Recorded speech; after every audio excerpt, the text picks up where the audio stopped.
você falou em orçamento, mas eu não sei se é realmente por aí que começa. Por onde começar? Por onde a gente vai iniciar esse trabalho de gestão? Onde a gente deve olhar primeiro no escritório? Então, o trabalho de gestão, ele tem um início que alguns advogados falam, nossa, mas por aí? Eu falei, sim, eu falo, sim, é por aí. A gente tem que listar tudo que a gente gasta. Primeiro, tudo que a gente gasta, desde a da compra de cafezinho até compras de computadores. E a gente vai elencando isso e vai dividindo em áreas. Então, a área de TI, a área de compras, a área de investimentos em pessoal, em cursos, em tecnologia, e a gente vai mapeando tudo que o escritório tem de custos e de despesas. Se você me permite, eu, como um economista, eu gosto sempre de mostrar qual é a diferença de custo e despesa. Tá? Eu sei que é um pouquinho chato, mas eu acho que fica legal, que fica mais fácil para a gente falar. Custo é tudo que está relacionado ao trabalho do advogado. Então, os seus vencimentos, cursos, pagamentos de anuidade de OAB, ajuda de custo. E as despesas é tudo que você não paga com a mão de obra, não paga para os advogados. Eu gosto de fazer essa diferenciação, porque às vezes a gente vê escritórios pagando muito caro para os advogados, e isso que atrapalha o rendimento deles no final do mês. Mas voltando ali à sua pergunta, então, o primeiro passo é você mapear todas as suas despesas e seus custos, ter na ponta do lápis para onde que o dinheiro está indo. E depois, o segundo passo é você mapear de onde o dinheiro vem. É muito comum em escritórios full service que os gestores ou os donos dos escritórios imaginam que o dinheiro está vindo de determinada área, por exemplo, do tributário. E quando você coloca na ponta do lápis, você vê que não é tanto o tributário que está trazendo mais dinheiro, né? É o societário, por exemplo, ou é alguma outra área dentro do escritório. Então, é muito importante você saber também de onde está vindo o dinheiro, porque aí é um indicador de onde você tem que melhorar se aquela determinada área não está contribuindo e aperfeiçoar mais ainda aquela que está te trazendo dinheiro. Você que tocou num ponto interessante, vou até, digamos assim, me estruturei para fazer várias perguntas, mas vou puxar esse gancho que você me Vai deu lá. aqui agora. Porque, assim, é muito comum, provavelmente você vê isso muito mais do que eu, o advogado tem a noção do seguinte, o dinheiro está entrando, então isso é lucrativo, esse serviço é lucrativo, o dinheiro está entrando. Ele não parou para dimensionar, digamos assim, essa relação de custos, quanto tempo esse processo demorou dentro da banca, ele não parou para dimensionar isso, ele só sabe que o dinheiro está entrando. E aí eu quero deixar eu quero colocar essa deixa para você. Como saber? Como saber que tipo de ferramenta ou como saber se um processo de fato ele é lucrativo ou não? E eu quero até justificar isso. Porque a gente tem dentro também do rol jurídico da advocacia que é aqueles serviços de entrada de advogado, que são aqueles serviços mais demandados, mais populares, que a gente pode dizer assim, que de baixa complexidade, que a gente chama de serviços de entrada e que, em tese, esses serviços são mais baratos, são mais em conta. E, né, em tese, mas provavelmente alguns deles podem ser resolvidos em menos tempo, talvez até através de ações extrajudiciais, né, ou ações específicas do escritório extrajudicial, negociação, mediação, vai que, né? Mas tem aquelas soluções de que se cobra muito, mas são processos que demoram mais, né, que demoram para entrar, que não geram tanto fluxo de caixa. Como equilibrar isso e entender de fato o que é mais lucrativo para o escritório? Eu vou dar alguns exemplos para você. Eu vou dar um exemplo primeiro de um contrato mensal. Vamos pensar num contrato mensal, onde você fala para aquela empresa: olha, eu vou te cobrar 5.000 por mês e eu vou te atender em tudo que você precisar. Tá? Beleza, a empresa aceitou, e você começa a trabalhar. Só que aí você começa a perceber que essa empresa está demandando muito de você e da sua equipe, ou de determinada equipe dentro do seu escritório. E você está deixando de atender outros clientes porque o seu contrato te obriga a atender essa empresa em tudo que ela quiser. E aí vem aquela palavrinha chata que nenhum advogado gosta, mas é o timesheet.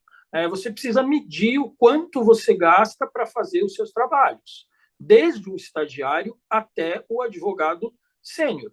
Porque é muito importante você saber o quanto você está gastando de tempo, investindo seu tempo em determinado cliente, para ver se aquele contrato que você recebe R$ 5.000 por mês realmente está trazendo dinheiro para você.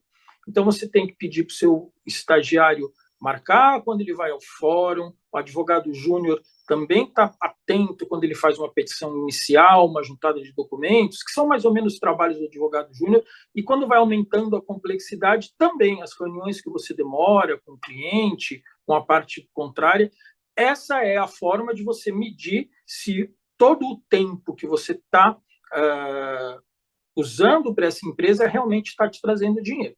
E outra coisa que é importante também é que eu gosto de falar que estagiário tem que fazer papel de estagiário, advogado júnior de advogado júnior e sênior trabalhar como sênior. Não faz sentido você ter um contrato em que você pede para o seu advogado sênior fazer papel de júnior. Ele não deve fazer papel de júnior, porque a hora dele é mais cara que a hora do júnior. Então, são algumas coisas relacionadas ao timesheet, ao valor da hora e o tempo que você gasta que você consegue ver se realmente aquele contrato está sendo lucrativo. Você me falou uma outra possibilidade de contratos de ações, de casos que demoram muito, né? E às vezes você pega 5, 6, 7, até 10 anos. O que é importante nesse tipo de trabalho? E aí vai uma dica, se eu puder, né? É sempre legal ter um prolabore inicial, uma taxa de manutenção e você ter um êxito lá na frente compatível ali com o que você quer para você e para o seu escritório. Essa taxa de manutenção ela deve ser calculada com a complexidade do caso, o que você vai fazer até chegar ao final, para ver se realmente você não está trabalhando de graça.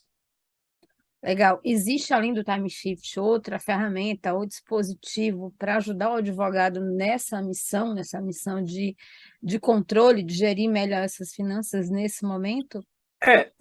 O timesheet ele faz parte, né, da maneira de gerir as finanças, né? Existem outros sistemas, né? Vários, eu podia elencar vários aqui. Tem vários sistemas que são acoplados, o jurídico com o financeiro, que são muito importantes hoje em dia. Hoje a gente vive numa época de tecnologia, né? E cada vez mais. Então é muito importante que o escritório, ou mesmo até o advogado que seja sozinho, ou 2 ou 3 advogados, tenham esses aplicativos, tenham esses sistemas onde eles têm a noção de tudo que eles gastaram e do que entrou. Tem gente que faz as planilhas em Excel, tem gente que transforma Excel em dashboards, que eu acho muito interessante, mas você precisa, além de ter esses controles, além de usar o sistema, parar pelo menos uma vez por mês e estudar o resultado do seu escritório. Às vezes, o resultado pode ser negativo num mês, mas ele é 3 vezes mais positivo que outro mês em outra situação. Então, isso que a gente tem que lembrar. A advocacia é cíclica, né? Vai depender muito dos seus clientes. Um mês foi negativo, não vão ficar desesperados. Vamos esperar o trimestre para fazer comparações trimestrais. Agora, nada adianta você ter o controle de timesheet, você ter um controle rígido de despesas e entradas se você não para pelo menos uma vez por mês e vê o que está acontecendo no seu escritório. Você sabe que você colocou uma coisa interessante, porque assim, o time shift eu vejo também que muitos advogados reclamam muito com Sim. relação a controle, se perde, sobretudo numa equipe que já passa de 6 advogados, 5, 6 advogados, eles se perdem, também porque falta de organização até dos outros também, de chegar junto e entender. E uma outra coisa que você propõe com relação a esse controle, que é olhar, além do financeiro, olhar também para a questão dos próprios processos que estão fechando, porque, como você colocou, a advocacia é cíclica. Provavelmente existe uma flutuação Existe. de processos, de tipificação de processos a cada trimestre também, em função dessa sazonalidade. É importante que o escritório estude isso, até para definir um pouco mais, se definir e se posicionar mais estrategicamente no mercado também, né? Sem dúvida, isso é importante porque é cíclico. E não é só cíclico também em relação aos meses dos anos, mas também em matérias, né? A gente viu há um tempo atrás um boom aí de tributário, agora só se fala em LGPD, LGPD, LGPD, então a gente tem que tomar muito cuidado. Às vezes o escritório tem um boom em 2, 3, 4, 5 meses de LGPD, mas será que isso vai durar por mais quanto tempo, né? Os maiores honorários na LGPD é quando você implanta essa metodologia, né, essas obrigações em outras empresas ou mesmo dentro do seu escritório de advocacia. Mas depois a manutenção ela é menor. Então a gente tem que sempre olhar para a matéria também, né? Será que é época de entrar mais ou entrar menos, né? O tributário tem algumas coisas que acontecem todo ano, declaração de imposto de renda. Então, tem aí uma sazonalidade que é muito importante a gente pensar. E eu queria só colocar uma coisa muito engraçada, Daniela, que me veio aqui na cabeça. Eu fiz um trabalho uma vez num escritório, né, que eles eram totalmente avessos a fazer o timesheet, e eu acho que a gente tem que respeitar, né? Eu, como consultor, eu não vou ser uma pessoa que vai obrigar o escritório a fazer nada do meu jeito, mas eu vou mostrar, né, as boas práticas e tentar ali fazer com que todos os gestores entendam, né, o porquê disso. E a gente estava falando de timesheet, e alguns advogados sêniores falaram: eu não vou preencher porque isso é besteira, tal. Ok, vamos respeitar, né? E aí acabou esse projeto, era um projeto de aquisição de uma empresa adquirindo outra, né? E os estagiários e os advogados júniores lançavam todo o timesheet. E aí, por esse sistema que esse escritório usava, conseguia ver qual era a produtividade de cada um e quem é que tinha contribuído com mais trabalho dentro desse projeto. E os advogados júniores foram aqueles que contribuíram mais. E aqueles que não lançaram o timesheet parecia como zero, contribuição zero. Então, aí que eles começaram a entender, realmente é importante ter um controle do timesheet para ver realmente quem é que trabalha, quem está trazendo dinheiro e se realmente teve lucratividade.